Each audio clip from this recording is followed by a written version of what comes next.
की तैयारियां शुरू भी हो गई हैं और बहुत कुछ हद तक कैंपेन बहुत तेज गति से चल पड़ा है। कल मध्य प्रदेश के पूर्व मुख्यमंत्री कमलनाथ जी ने दो बातें कही हैं। एक तो उन्होंने कहा है कि उनके मुख्यमंत्री रहते हुए विकास को लेकर कभी भी उन्होंने पैसे की कमी नहीं आने दी। ये बात सही है कि कमलनाथ जी की सरकार में विकास हुआ तो केवल और केवल कांग्रेस के गुर्गों का हुआ।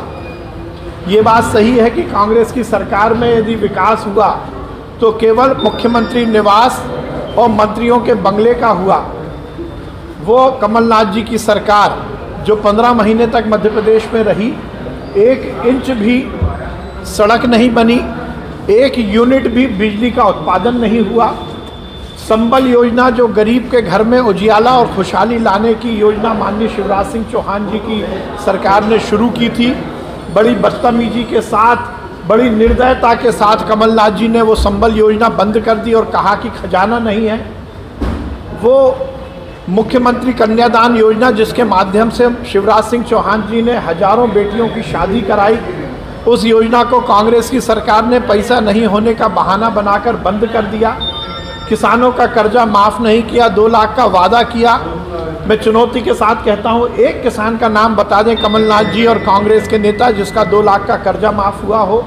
बेरोजगारों को बेरोजगारी भत्ता नहीं मिला और कमलनाथ जी कहते हैं कि उन्होंने विकास के रास्ते खोले और विकास की गति को थमने नहीं दिया। दूसरी बात, कमलनाथ जी ने कहा है कि वो यदि मध्य प्रदेश के पुनः मुख्यमंत्री बने तो वो कृषि सुधार विधेयक और उस बिल को मध्य प्रदेश में लागू नहीं होने देंगे। मैं पहले भी कहता आया हूँ कि एक कहावत है कि मेरी मौसी को मूछें होंगी तो मैं उन्हें मामा कहूँगा, ना मौसी को मूछें होंगी ना वो मामा कह पाएंगे।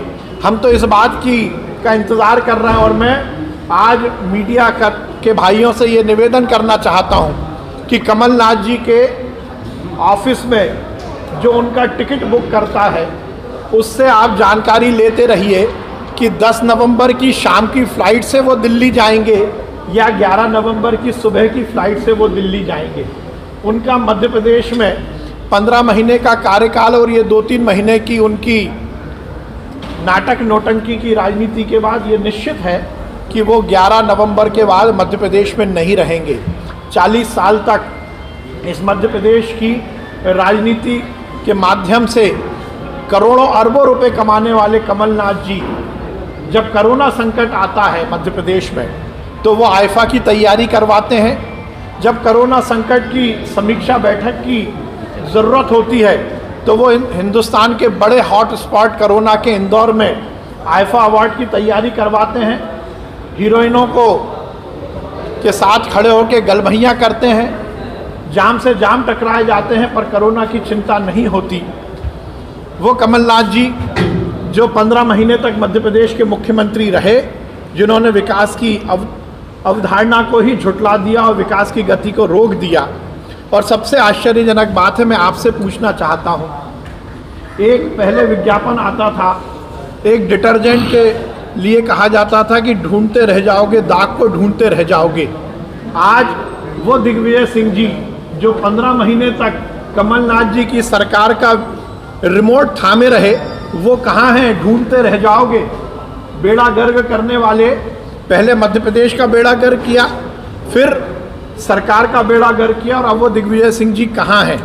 मैं आपके माध्यम से लगातार ये खबरें भी सुनता आ रहा हूँ कि मध्य प्रदेश में कांग्रेस के स्टार प्रचारक बाहर से आएंगे, चाहे वो सचिन पायलट जी हों, चाहे अशोक गहलोत जी हों, चाहे भूपेश बघेल जी हों। और सुना है, आप ही ने बताया है कि कांग्रेस के कैंपेन के लिए शायद उद्धव ठाकरे जी भी आने वाले हैं। मीडिया ने बड़ा आश्चर्य व्यक्त किया, पर मुझे आश्चर्य नहीं है। जिस राजनीतिक दल का राष्ट्रीय अध्यक्ष ही इम्पोर्टेड होगा, उसका स्टार प्रचारक भी इम्पोर्टेड ही होगा। ये बात सुनिश्चित हो गई कि मध्य प्रदेश कांग्रेस के पास एक भी इस लायक या इस स्तर का नेता नहीं है जो मध्य प्रदेश के मुख्यमंत्री शिवराज सिंह चौहान जी के कद का हो, जो हमारे नेता ज्योतिरादित्य सिंधिया जी के कद का हो, जो हमारे नेता नरेंद्र सिंह तोमर जी के कद का हो, जो हमारे प्रदेश अध्यक्ष BD शर्मा जी के कद का हो, और इसीलिए इन्हें ज़रूरत पड़ रही है इम्पोर्टेड नेता बुलाने की। कांग्रेस आयातित राष्ट्रीय अध्यक्ष वाली पार्टी अब मध्य प्रदेश में आयातित स्टार प्रचारक भी बुला रही है। कृषि के जो समाप्त करूंगा, कमलनाथ जी ने छाती ठोक ठोक कर कहा है कि वो कृषि सुधार विधेयकों को, वो कानून को मध्य प्रदेश में लागू नहीं करने देंगे। मैं आपके माध्यम से कमलनाथ जी से पूछना चाहता हूं कि वो ये स्पष्ट करें कि जब वो केंद्रीय मंत्री थे तो उन्होंने कॉन्ट्रैक्ट फार्मिंग की वकालत की थी या नहीं की थी। ये डॉक्यूमेंट प्रूफ है। कमलनाथ जी ने केंद्रीय मंत्री रहते हुए डॉक्यूमेंटेड है कि उन्होंने कॉन्ट्रैक्ट फार्मिंग की वकालत की थी। उन्होंने जब वो मध्य प्रदेश में सरकार में थे तो उन्होंने कमोडिटी जो गुड्स हैं उसको लेकर भी कहा था कि इसकी ज़रूरत नहीं है, जो कि कृषि कानून का एक हिस्सा है, जो इसका आज वो विरोध कर रहे हैं। और सबसे आश्चर्यजनक बात, जिस कानून का, कृषि सुधार के कानून का कमलनाथ जी और अमरिंदर सिंह जी विरोध कर रहे हैं, उसके ड्राफ्ट बनाने की मुख्यमंत्रियों की समिति, जिसके संयोजक उस समय के महाराष्ट्र के मुख्यमंत्री फडणवीस जी थे, देवेंद्र फडणवीस जी, उसके सदस्य मुख्यमंत्री के नाते कमलनाथ जी और अमरिंदर सिंह जी भी थे। उस ड्राफ्ट बनाने वाली समिति में, उस कृषि सुधार के ड्राफ्ट बनाने वाली समिति में ये दोनों महानुभाव थे और उन्होंने उस समय इसका विरोध नहीं किया। इससे ये स्पष्ट होता है कि कांग्रेस के खाने के दांत अलग हैं और दिखाने के दांत अलग हैं। यदि आपको विरोध करना था तो वो ड्राफ्ट बनाने वाली समिति के समक्ष ही विरोध करना था। ये सुनिश्चित होता है कि कमलनाथ जी का बर्ताव चुनाव के समय कुछ और होता है और चुनाव के बाद कुछ और होता है। धन्यवाद। चिकित्सा शिक्षा से जुड़े हुए सभी चिकित्सकों ने मेरे कहने पर हड़ताल वापस ले ली।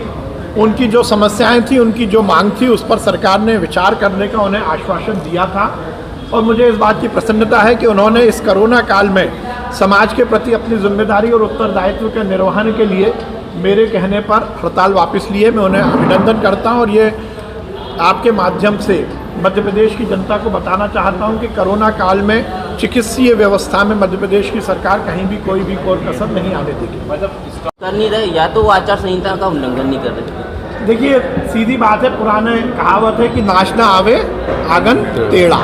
जब आप जमीन पर कमजोर होते हो तब आप शिकवे शिकायत करते हो। जब आपकी जमीन हिल जाती है तब आप शिकवे शिकायत करते हो।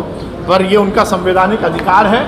चुनाव आयोग संज्ञान लेगा। चुनाव आयोग उनकी मैं तो उनको कहूँगा कि रोज वो यही काम करते रहे, जनता के बीच नहीं जाए, चुनाव आयोग के सामने एक टेंट लगा ले, वहीं बैठे। नहीं, आप लोग शिकायत नहीं कर रहे, मतलब वो कहीं उल्लंघन नहीं कर रही है। देखिए, भारतीय जनता पार्टी सौहार्दपूर्ण रूप से, सकारात्मक रूप से चुनाव लड़ती है। ये नकारात्मक राजनीति ना हमने पहले की है, ना हम आगे करेंगे। ठीक साहब, बहुत धन्यवाद।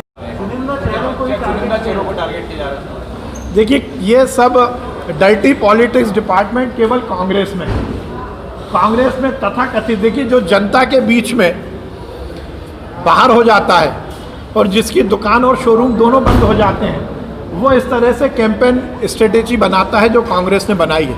ये डर्टी पॉलिटिक्स डिपार्टमेंट कांग्रेस के द्वारा पाला जा रहा है, जो मध्य प्रदेश की राजनीति को के जो सौहार्द है उसको बिगाड़ना चाहता है। कांग्रेस का सर्वे हुआ, सर्वे के बाद फिर अग्नि परीक्षा मानी जाए बीजेपी। देखिए, भारतीय जनता पार्टी में हर कार्यकर्ता जनता के बीच सेवा करने के लिए कटिबद्ध है। हमारा बूथ स्तर का कार्यकर्ता हो, जिला स्तर का हो, प्रदेश स्तर का हो या राष्ट्रीय स्तर का हो, हम हर समय जनता के बीच रहकर पार्टी की रीति नीति कार्यक्रम को आगे बढ़ाते हैं। इसलिए हम तो हर चुनाव में जाते हैं। ये अलग बात है कि कांग्रेस में जिस प्रकार से आपाधापी मची हुई है और कांग्रेस में जो छटपटाहट है, उसी का परिणाम है कि वो इम्पोर्टेड नेताओं को मध्य प्रदेश बुला रही है।